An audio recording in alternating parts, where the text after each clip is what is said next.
innocent, praduga tidak bersalah. Untuk membuktikan sebuah tindak pidana terjadi atau tidak, ranahnya adalah di pengadilan. Untuk apa? Mencari kebenaran material. Kalau ada orang yang melakukan kejahatan, maka siapa yang mendalilkan, dia akan membuktikan di pengadilan. Kalau ada orang pelaku kejahatan, dia mengatakan tidak melakukannya, maka kuasa hukum yang menjadi perwakilan dia menyampaikannya di muka pengadilan. Saya minta yang tertib ya. Kalau kalian tidak tertib, kita nggak usah lanjutkan. Tolong yang fokus, mata jangan kemana-mana bos. Fokus ke sini. Kalau ada mau tambah lanjut. Tolong yang fokus. Saya nggak mau wawancara berulang-ulang.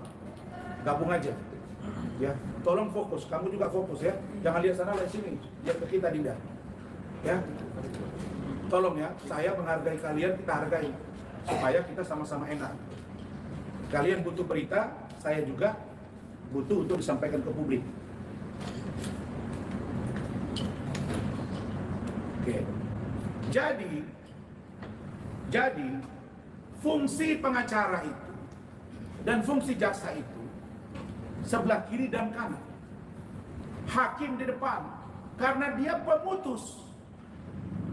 Dia yang menentukan nasib manusia dihukum atau tidak. Maka hakim dianggap sebagai wakil Tuhan di muka bumi yang memberikan keadilan bagi siapapun yang berhak mendapatkan keadilan itu, dan menghukum bagi pelaku yang melakukan kejahatan dari apa yang dia lakukan. Kami tidak boleh komplain kepada hakim. Coba kita berpikir secara terminologi keilmuan. Manusia tempatnya khilaf dan salah. Lalu hakim adalah orang yang paling bersih, yang tidak boleh diganggu sedikit pun.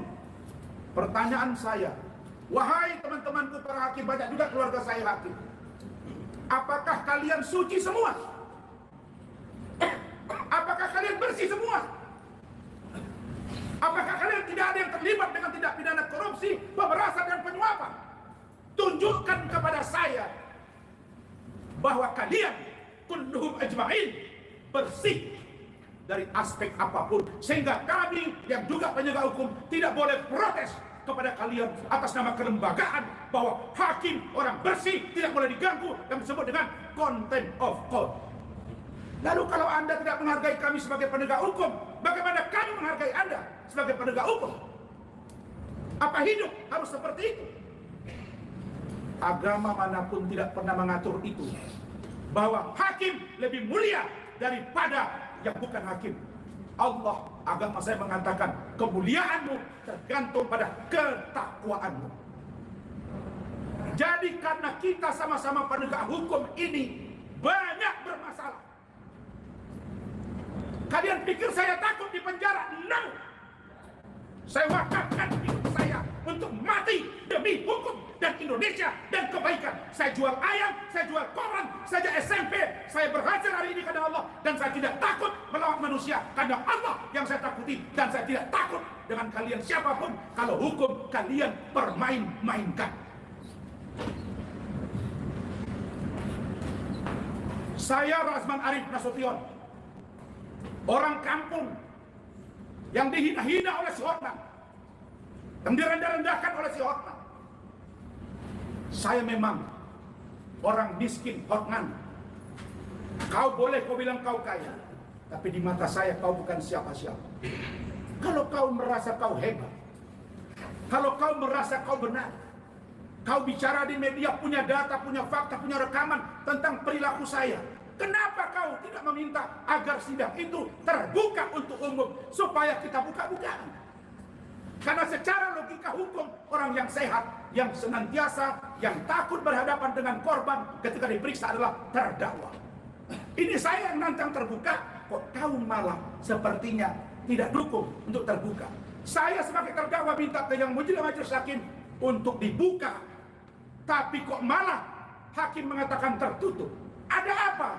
Pertanyaannya, kenapa Anda tidak patuh kepada hakim? Karena kami curiga sejak dari awal hakim tidak netral di negara ini. belajar kalian dengan kasus Ronald Tanur? Apa tidak belajar kalian dengan kasus mantan ketua BN? Apa tidak belajar dengan kasus Zaro? Terus apa yang boleh saya lakukan terhadap kalian? Kalau begini caranya, tangkap saya, penjarakan, bilang karena Anda melawan Hotman, manusia bersih, manusia kuat, maka tidak boleh dihukum, penjarakan Rasman.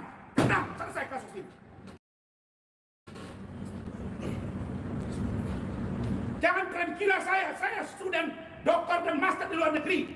Saya tahu dan saya Rasman hari ini, bertarung negara ini, pejuang negara ini. Hukum harus tegak lurus dan saya yakin bahwa